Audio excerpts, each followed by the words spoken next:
The Scorch Trials, Chapter 29, on this PDF, page 100. Thomas didn't understand at all how threatening to cut off Minot's fingers was going to set the groundwork for them escaping from the rest of the cranks, and he certainly wasn't stupid enough to trust George after just one brief meeting. He began to panic that things were about to go terribly, horribly wrong. But then George looked at him. Even as his crank friends started to hoot and holler, and there was something there in his eyes, something that put Thomas at ease. Minot, on the other hand, was a different story. He'd stood up as soon as George had pronounced his punishment, and would have charged if the pretty girl hadn't stepped right up to him and placed her blade under his chin. It drew a drop of blood, bright red in the daylight pouring through the busted doors. He couldn't even talk without risking serious bodily harm. "Here's the plan," George said calmly. "Brenda and I will escort these moochers to the stash. Let 'em eat up, then we'll meet on the tower, let's say 1 hour from now." He looked at his watch. "Make that noon on the dot. We'll bring up lunch for the rest of you." "Why just you and Brenda?" someone asked. Thomas didn't see who at first, then realized a man had said it, probably the oldest person in the room. "What if they jump you? There's 11 of them and 2 of you." George squinted, a scoffing look. "Thanks for the math lesson, Barkley. Next time I forget how many toes I have, I'll be sure and spend some counting time with you. For now, shut your flapping lips and lead everybody to the tower. If these punks try anything, Brenda will slash Mr. Minot to tiny bits while I beat the living hell out of the rest of them. They can barely stand, they're so weak. Now get." Relief swam through Thomas. Once separated from the others, surely George meant to run. Surely he didn't mean to go through with the punishment. The man named Barkley was old, but looked tough, veined muscles stretching the sleeves of his shirt. He held a nasty dagger in one hand and a big hammer in the other. "Fine," he said after a long stare down with his leader. "But if they do jump you and slit your throat, we'll all get along just fine without ya." "Thanks for the kind words, hermano. Now get, or we'll have double the fun on the tower." Barkley laughed as if to salvage some dignity, then started off down the same hallway Thomas and George had used. He waved his arm in a follow-me gesture, and soon every last crank was shuffling after him except George and the pretty girl with the long brown hair. She still had her knife at Minot's neck, but the good part was that she had to be Brenda. Once the main group of flare-infected people left the room, George shared an almost relieved look with Thomas. Then he subtly shook his head, as if the others might still be able to hear him. Movement from Brenda grabbed Thomas's attention. He looked to see her drop the knife away from Minot and step back, absently wiping the small trace of blood on her pants. "I really would have killed you, she said in a slightly scratchy voice, almost husky. "Charge George again, and I'll sever an artery." Minot wiped at his small wound with thumb, then looked at the bright red smear. "That's one sharp knife. Makes me like you more." Newt and Frypan groaned simultaneously. "Looks like I'm not the only crank standing here," Brenda responded. "You're even more gone than me." "None of us are crazy yet," George added, walking over to stand next to her, "but it won't be long. Come on, we need to get over to the stash and put some food in you people. You all look like a bunch of starved zombies." Minot didn't seem to like the idea. "You think I'm just gonna waltz over to have a sit down with you psychos, then let you cut my freaking fingers off?" "Just shut up for once," Thomas snapped, trying to communicate something different with his eyes. "Let's go eat. I don't care what happens to your beautiful hands after that." Minot squinted in confusion, but seemed to pick up that something was off. "Whatever. Let's go." Brenda stepped in front of Thomas unexpectedly, her face only a few inches from his. She had eyes so dark it made the whites seem to glow brightly. "You the leader?" Thomas shook his head. No, it's the guy you just nicked with your knife. Brenda looked over at Minot, then back at Thomas. She grinned. Well, then that's stupid. I know I'm on the verge of crazy, but I would have picked you. You seem like the leader type. Thanks. Thomas felt a rush of embarrassment, then remembered Minot's tattoo, remembered his own. How was he supposed to be killed? He scrambled to say something to hide his sudden mood shift. I would have picked you, too, instead of George over there. The girl leaned forward and kissed Thomas on the cheek. You're sweet. I really hope we don't end up killing you, at least. All right. George was already motioning everyone toward the broken doors that led outside. Enough of this love fest. Brenda, we have a lot to talk about once we get to the stash. Come on, let's go. Brenda didn't take her eyes off Thomas. As for him, he still felt the tingle that had shot through his entire body when she'd touched him with her lips. I like you, she said. Thomas swallowed, his mind empty of a comeback. Brenda's tongue touched the corner of her mouth, and she grinned. Then finally turned away from him and walked toward the doors, slipping her knife into a pants pocket. Let's go, she yelled without looking back. Thomas knew every single glader was staring at him, but he refused to make eye contact with any of them.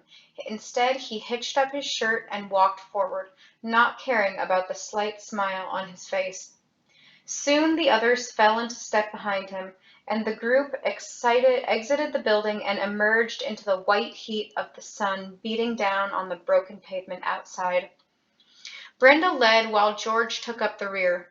Thomas had a hard time adjusting to the brightness, shielding his eyes and squinting as they walked close to the wall to stay in the scant shade. The other buildings and streets around him seemed to shine with unearthly luminescence, as if they were made of some sort of magic stone. Brenda moved along the walls of the structure they'd just exited until they reached what Thomas thought must be the back.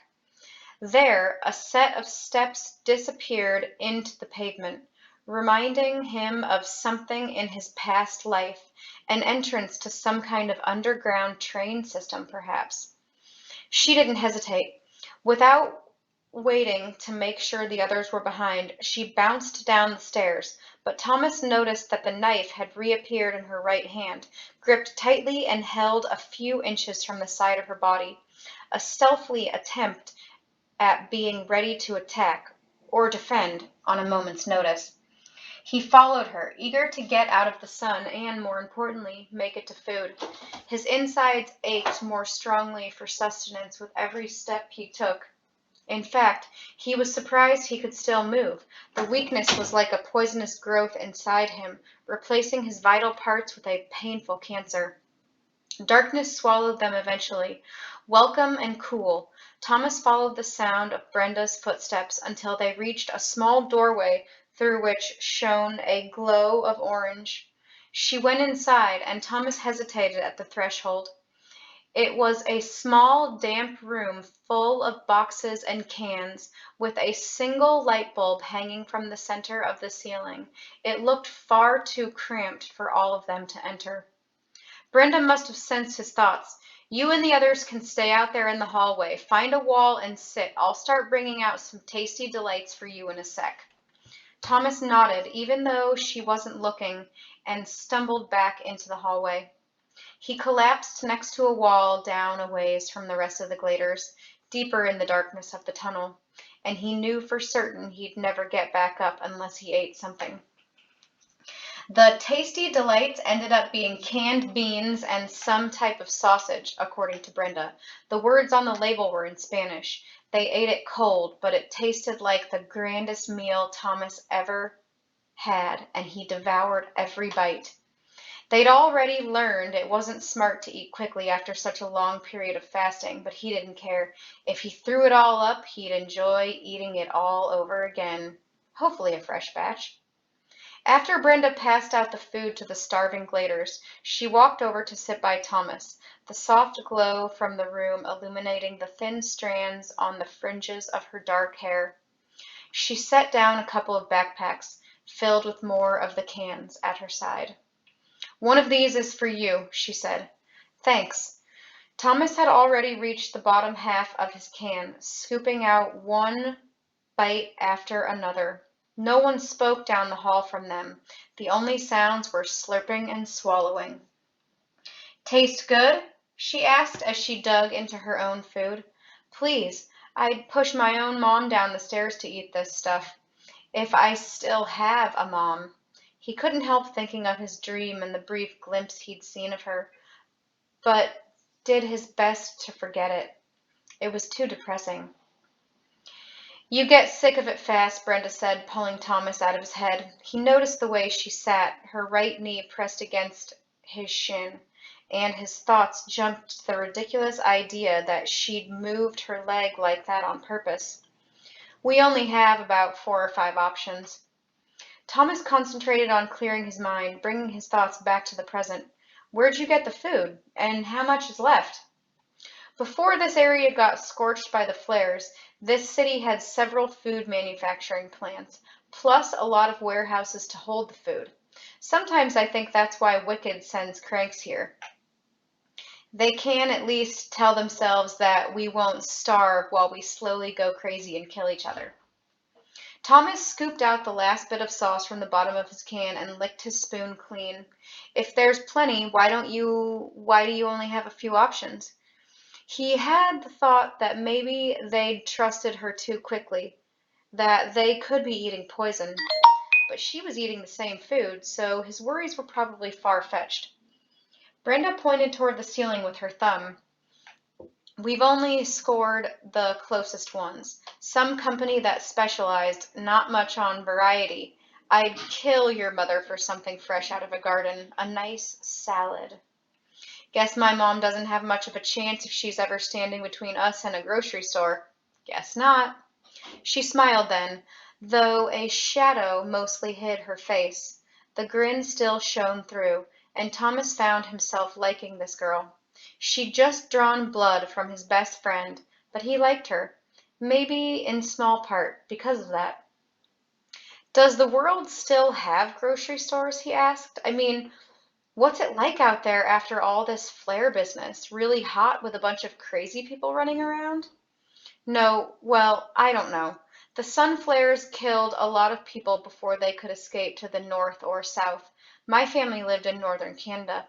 My parents were some of the first ones to make it to the camps set up by the coalition between governments, the people who ended up forming Wicked later."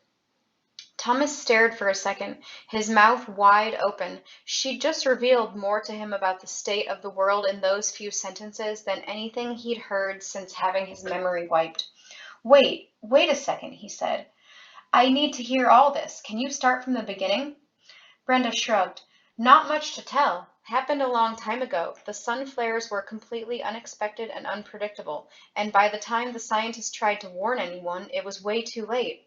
They wiped out half of the planet, killed everything around the equatorial regions, changed climates everywhere else. The survivors gathered, some governments combined. Wasn't too long before they discovered that a nasty virus had been unleashed from some disease control place. Called it the flare, right from the beginning." "Man," Thomas muttered. He looked down the hall at the other gladers, wondering if they'd heard any of this, but none of them seemed to be listening, all absorbed in their food. They were probably too far away anyway. "When did—" She shushed him, holding up a hand. "Wait," she said. "Something's wrong. I think we have visitors." Thomas hadn't heard anything, and the other gladers didn't seem to notice either, but George was already at Brenda's side, whispering something in her ear. She was just moving to stand up when a crash exploded down the hall, from the stairs they'd used to reach the stash. It was a horribly loud sound, the crumple and cracking of a structure falling apart, cement breaking, metal ripping. A cloud of dust fogged its way toward them, choking off the scant light from the food room. Thomas sat and stared, paralyzed by fear. He could just see Minot and Newt and all the others running back toward the destroyed stairs, then turning down a branching hallway he hadn't noticed before. Brenda grabbed him by the shirt and pulled him to his feet. "Run!" she screamed, and started dragging him away from the destruction and deeper into the underground. Thomas snapped out of his stupor and swatted at her hand, though she didn't let go. "No, we have to follow my Before he could finish, an entire section of the roof came crashing down onto the floor in front of him, blocks of cement falling on top of each other with thunderous cracks. It cut him off from the direction his friends had taken. He heard more fracturing of rock above him and realized that he no longer had any choice or any time. Reluctantly he turned and ran with Brenda, her hand still clutching his shirt as they sprinted into the darkness.